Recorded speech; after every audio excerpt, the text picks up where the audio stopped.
Salut à tous, c'est Ricardo. Voilà, aujourd'hui on se retrouve pour, maintenant on se retrouve pour le débrief. J'avais fait une vidéo, je crois qu'elle est déjà sortie. J'avais fait une vidéo quand on venait de gagner. On a gagné à 3-1, vous le savez très bien. Mais là, j'ai regardé le match de Benfica pour voir si on pouvait être potentiellement champion dès ce soir. Ce n'est pas le cas finalement. On a réussi de nous à gagner le match face à Tondela. Sauf que Benfica, ils n'ont pas perdu. Ils ont fait match nul un partout face à Famalicão. Donc, franchement, à ça, Benfica, ils auraient vraiment craqué. À ça, Benfica a failli craquer. Je vais vous dire vite fait, je vais vite fait vous parler de ce match.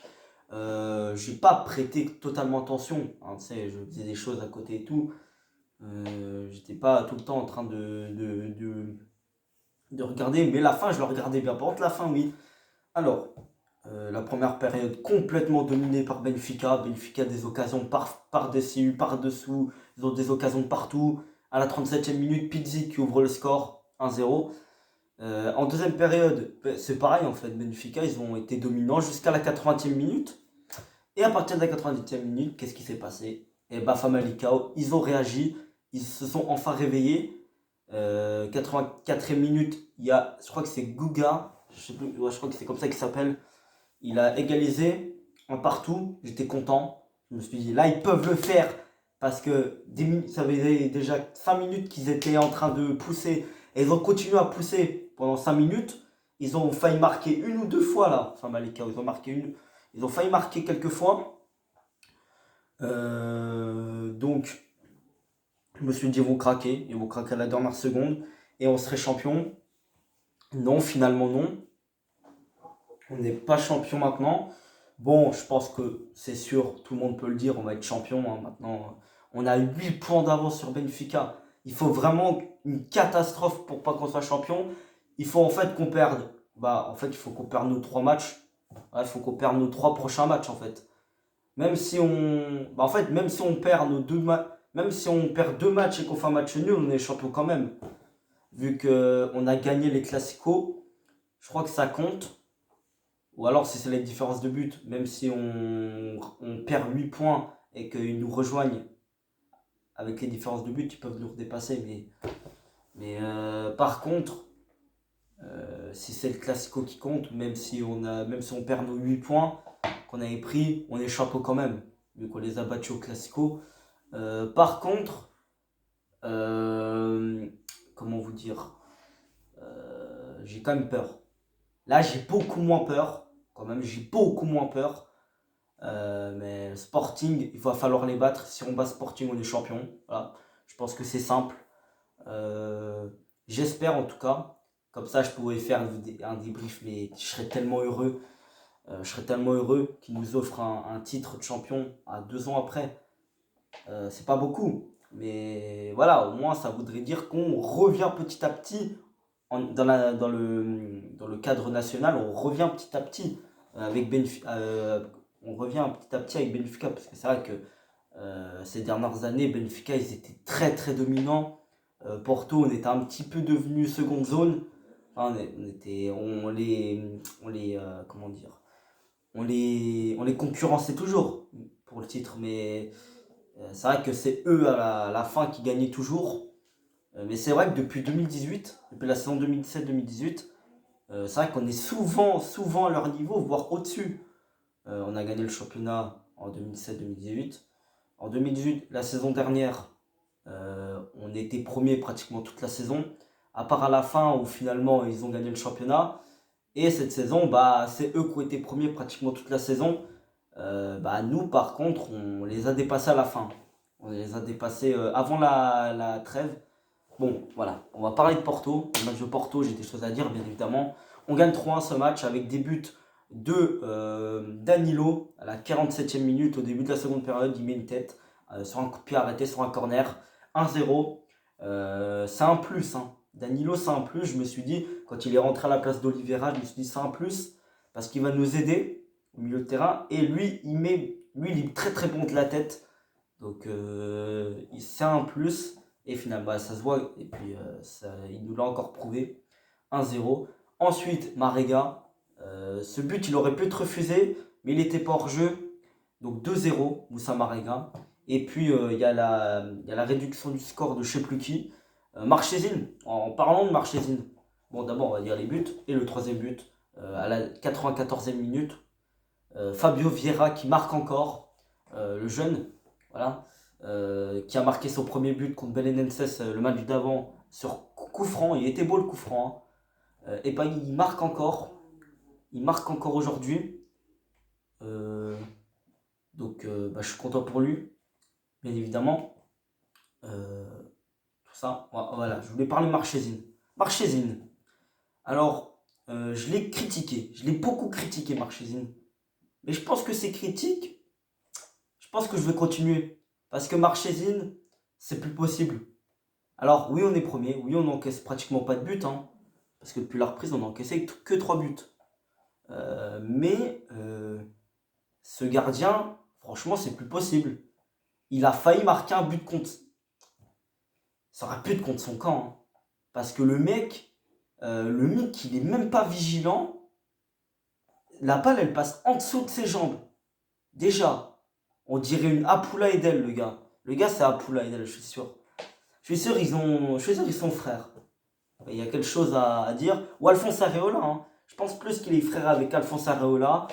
Mais en tout cas, il est claqué ce gardien. Il est claqué. Alors j'ai clashé Vlaco Dimos de Benfica. Il n'est pas si claqué que ça finalement. Finalement, voilà. Mais d'ailleurs, parlons-en du gardien de Famalicão. Il est énorme. Il est énorme ce gardien. Il était déjà énorme contre nous.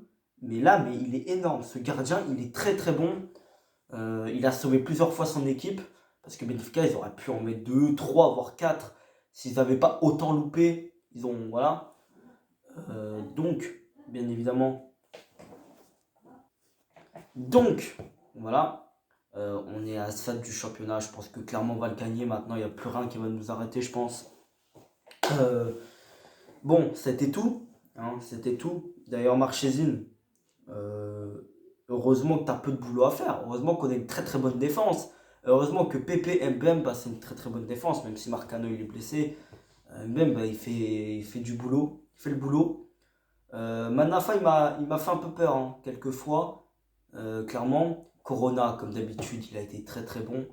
Il a été. Ouais, je l'ai moins vu quand même. Corona, je l'ai moins vu. Le nouveau Messi, Luis Diaz, je l'ai pas trop vu, hein, clairement. À part qu'il aurait pu nous mettre un but sur le penalty de Fabio Vieira avant qu'il siffle le penalty. Quand il a fait la faute sur Marega et que Luis Diaz il avait tiré. Voilà. Corona, il a failli nous en mettre une pas mal aussi. Corona, il a failli. Il était retourné, il s'est retourné, il a frappé, mais c'était à côté malheureusement. Voilà. Clairement, j'ai trouvé un mec bon. Otavio. Otavio, je l'ai trouvé très très bon. Otavio, je l'ai trouvé assez bon, surtout en première période et au début de la seconde aussi. Je l'ai trouvé hyper bon. Otavio, voilà, qui fait partie d'un de mes hommes du match avec Danilo, vu que Danilo, Mariga, bah non, parce qu'il y a eu d'autres buteurs, je suis con. Otavio, un des meilleurs du match. Après les hommes du match, je pense que c'est clairement. C'est plus. Je pense, en vrai, homme du match, vous n'allez peut-être pas être d'accord avec moi, mais c'est Fabio Vieira. Parce que, en vrai, on était vraiment en train de suffoquer quand ils ont réduit le score à 2-1. J'étais en train de faire une crise d'asthme, limite, tellement qu'ils avaient le ballon. Un peu comme contre Passos Ferreira, où ils avaient beaucoup le ballon, surtout à la fin. Et là, clairement, j'étais vraiment là, j'étais pas bien. Voilà. Et heureusement que Fabio Vieira, il a mis le penalty. Ça m'a plus rassuré, surtout que c'était la fin, il l'a mis au bon moment. Après, homme du match, je peux dire Danilo. Il a ouvert le score, il a évité peut-être un match nul, une défaite. Marega aussi. Après, c'est les 3 buteurs que je désigne meilleurs avec Otavio qui a beaucoup et qui a été très très présent. Et il a aussi subi beaucoup de fautes. Hein. Je suis pas d'accord. Hein. J'ai pété un câble. Otavio, il a subi beaucoup de fautes. Il s'est pris beaucoup de tampons. Hein. Pas les tampons, non, mais il s'est pris beaucoup de fautes. Hein. Je suis pas d'accord. Ça, je suis pas d'accord. Bon, je vais vous laisser. En tout cas, je suis content que Benfica ait fait match nul, parce que du coup, on prend encore 2 points de plus. 8 points d'avance sur Benfica, c'est incroyable les gars. Avant le Classico, on avait 7 points de retard sur Benfica. On est passé à 4 points vu qu'on l'avait gagné. Ensuite, on est passé à 1 point d'avance vu qu'ils avaient perdu face à Braga. Ensuite, je crois qu'ils avaient gagné, donc du coup, on avait duré 1 point de retard. Vu qu'on avait gagné nous aussi. Après, on avait 0, je crois qu'on était à égalité. Et après, on est passé devant. On avait 1 point d'avance sur eux à la pause. Donc après la pause, on avait 1 point d'avance. On a perdu, donc du coup, vu qu'ils avaient fait match nul, ils sont passés, ils nous ont rejoints. Mais avec la différence de but, ils étaient devant. Parce qu'à l'époque, c'est eux qui avaient une meilleure différence de but. Ensuite, on a gagné notre match d'après, donc on était repassé devant avec 2 points, je crois, parce qu'ils avaient refait match nul. Ensuite, ils avaient gagné, nous on avait gagné, non, on avait fait match nul. Ils nous avaient rejoints, je crois. Attends, 3 points, 2 points, 3 points, 5, 4. Non, ils étaient repassés devant, je crois. 1 point d'avance. Après. Attends, je sais pas compter, frère. Je suis nul. Non, je crois que oui, ils étaient bien repassés devant nous. Non, attends. Ah non, on avait égalité de points avec eux, pardon. Et après, bah, vu qu'ils ont perdu 2 matchs de suite, on a pris 6 points d'avance on avait pris 6 points d'avance. Puis après, bah voilà. Hein. Ils ont gagné leur dernier match, nous aussi on avait gagné. Donc du coup, 6 points d'avance. Puis après, bah, du coup, ils font match nul, on gagne. 8 points d'avance. Voilà notre parcours depuis le 9 février, le jour du Classico. Ça me fait plaisir. Ça me fait plaisir qu'on ait remonté la pente comme ça. En tout cas, je pense que ça pourrait être historique. Parce que quand même, c'est incroyable ce qu'on a fait. Incroyable, on a profité des failles de Benfica. Et c'est beau, c'est beau. Bon, je vais vous laisser. Bon, je parle doucement parce que ma mère est en train de dormir. Enfin, elle dort. Elle dort elle dort pas. Bon, je vous laisse. Salut.